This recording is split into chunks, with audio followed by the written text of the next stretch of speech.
நானும் ரொம்ப நாளாக இந்த பூ விரிஞ்சா பார்க்கலான்னு நினைக்கிறேன். ஆனால் ஒரு டைம் கூட பார்க்க முடியறது இல்லைங்க. இந்த செடி வந்து எங்கள் தோட்டத்துலேயே இருக்குது. இந்த செடியோட பேர் கூட எனக்கு தெரியாது. அது ஒரு கத்தாழையோட இலை மாதிரி இருக்குது. ஆனால் அது முள் இல்லாமல் இருக்குங்க. இந்த செடி கிழங்குலேருந்து வர்றதுங்க. நம்ம எவ்வளோ வெட்டி வீசினாலும் அது மறுபடியும் தலைஞ்சிட்டே தான் இருக்கும். இந்த பூவை ஒரு தடவையாவது பார்க்கணும். நான் நிறைய டைம் ட்ரை பண்ணியிருக்கேன். ஒவ்வொரு தடவையும் நான் இந்த பூ சின்னதாக இருக்கும்போது இருந்து பார்த்து அது விரியும் போது பார்த்திங்கன்னா இந்த மாதிரி பூச்சியெல்லாம் வந்து கடிச்சு வச்சிரும். ஒவ்வொரு தடவையும் இந்த பூ பகலில் தான் விரியுதுன்னு நினச்சிட்டு பகல் டைம் வந்து பார்க்கும்போது பூச்சியெல்லாம் கடிச்சு சாப்பிட்ருக்கும். எப்போ தான் விரியுதுன்னே தெரியாமல் இருந்தது. அடிக்கடி இந்த பூ வந்துச்சுன்னா நம்ம போய் பார்க்கலாம். ஒரு மாதத்துக்கு ஒரு தடவை தான் இதில் வந்து பூ வரும். அதுவும் விரியிற டைம் வந்து நம்ம பார்க்காம மிஸ் பண்ணிடுறோம். இந்த டைம் பார்க்காம மிஸ் பண்ணக்கூடாதுன்னு நைட் டைம் போய் பார்த்தா தான் தெரியுதுங்க இது எல்லாத்தையும் பூச்சி கடிச்சிட்ருக்குதுன்னு.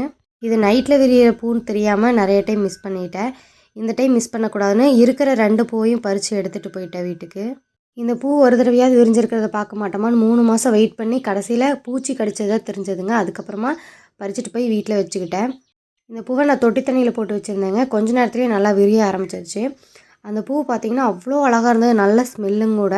ஆனால் இதழ் வந்து கொஞ்சம் டக்குன்னு உடையிற மாதிரி நம்ம எடுத்து அந்த தண்ணி உதறினா கூட இதழ் வந்து உடஞ்சிரும். அந்த மாதிரி தான் இருக்குது இந்த பூ. அவ்வளோ மெலிசாக இருக்குது. உங்கள் யாருக்காவது இந்த பூ இல்லைன்னா செடியை பற்றி தெரிஞ்சுன்னா மறக்காமல் கமெண்டில் சொல்லுங்கள். இது எதுக்காக யூஸ் ஆகுதுன்னு சொல்லுங்கள். தேங்க்ஸ் ஃபார் வாட்சிங். இன்னொரு இன்ட்ரெஸ்டிங்கான வீடியோவில் பார்க்கலாங்க.